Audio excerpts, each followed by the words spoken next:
Joining me right now is Nebraska Senator Deb Fischer. She's the ranking member of the Senate Rules Committee, a member of the Senate Armed Services, Agriculture, Ethics, Appropriations, and Commerce, Science, and Transportation Committees. Senator, thanks very much for joining us this morning. Your reaction? Well, thank you, Maria. I think it's very plain that Vice President Harris has always been in favor of banning fracking. That's her position when she was a United States Senator. If you recall, she has the most liberal voting record during her time in the Senate. She was very clear on that during the debates when she ran for president, that she would ban fracking. She didn't back away from that. She's not listening to anybody in Pennsylvania on it, like the governor of Pennsylvania said. What she's listening to are the polls, and that's why she flip-flops on every single issue, whether it's fracking, whether it's EVs, whether it's looking at now government-run health insurance. She's backed away from that. She wants to defund the police. She backs away from that. So she just is trying to get elected and fool the American people, and that just isn't going to happen. Do you think people understand that, Senator? I mean, do you think most people see that the way you've just laid it out, or they just aren't really sure about the details and believe her when she says she changed her mind? Well, you know, I'm out in Nebraska every single weekend, and when I talk to Nebraskans, yes, they get it. They know who Kamala Harris is. But the issue is, Maria, the mainstream media, they don't pressure her. She doesn't speak to them. She doesn't give interviews. But when she did have a debate, it was never followed up by the moderators of that debate, just where she really, really stood on issues. They let her get away with a lot of stuff. Senator, I want to switch gears and ask you about this second assassination attempt on President Trump's life. Within the last 10 weeks, obviously an unprecedented moment in time. Democrats now want more money for the Secret Service. They want to attach emergency funding to the spending bill. Republicans, like Senator John Cornyn, say that they're not convinced money is the issue. Congress appropriated $3.1 billion to the Secret Service for the current fiscal year. That was $265 million less than fiscal year 2023. Where are you on this issue? Would you vote for more Secret Service funding? Well, first of all, we have to get to the root of the problem, and we haven't seen that investigation yet from the first attempt on the president's life. We have to make sure that he does have the security that he needs. He is a candidate for president. He is a former president.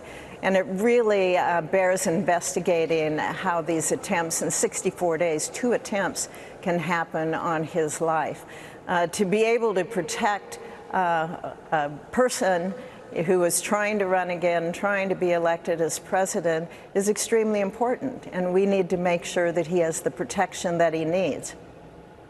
Well, why doesn't he have the protection that he needs? Wouldn't you expect that the level of protection is based on the level of the threat? I mean, the other day, someone from the Secret Service said, well, the reason that the whole perimeter wasn't covered is because he's not a sitting president. Really? I mean, is it just about being a sitting president or not, or is it about the level of threat? Even the FBI told us after the first assassination attempt that there will be more. Wouldn't that have sparked more protection around him? Well, you would think so, and he does need more protection, especially when we see folks on the other side of the aisle. For example, the vice president in the debate made the comment about how President Trump is a threat to the biggest threat to democracy since the Civil War. What kind of rhetoric is that for anyone, but especially for the sitting vice president, to attack a person like that and increase the threat to his safety? We've got to tone down this rhetoric and make sure, as I said again, we've got to tone it down. We've got to make sure that he has the protection that he needs. Right. Okay, let me switch gears real quick and ask you about this upcoming budget battle, because, of course, Mike Johnson's facing another leadership challenge with the looming government shutdown. With the deadline at the end of the month, he's trying to push his plan to link the SAVE Act to a continuing resolution to fund the government through the end of March. The SAVE Act, of course, would help secure upcoming elections by preventing non-citizens from voting. But the Democrats won't hear of it. We've got other border news as well. More than 530,000 migrants have been flown into the United States and paroled into our country as part of the Biden administration's parole program for those migrating from Cuba, Haiti, Nicaragua, Venezuela. Senator, you're a Senate co-sponsor of the SAVE Act. I mean, You know, what's happening in the Senate? Will it not even come to the floor because Chuck Schumer said he doesn't want to hear anything about non-citizens not voting? What's the story there? Are you going to get these bills through before this deadline, or are you willing to go to the mat to shut down government or shut down the border? You know, it's just common sense. We need to vote on the SAVE Act. How can anybody be against that? It is the law that only citizens vote in this country. So we should have to be able to show that we're a citizen of this country in order to vote. Having said that, it's never going to see the light of the day in the Senate. Is that right? I doubt if Schumer puts it up. And what's he afraid of? Well, why would this be a bad vote for Democrats? It's a good vote for all of us in the Senate to be able to say, yes, we believe in the law that all citizens should vote. And you brought up the parole situation, Maria. That's something Senator Cruz and I, we sent a letter to Homeland Security because of all the fraud in this program from this administration. They're letting people in who are using fake Social Security numbers, fake addresses, fake phone numbers. And yeah, if we can't even control programs like that, what about elections? We want to make sure that only citizens vote.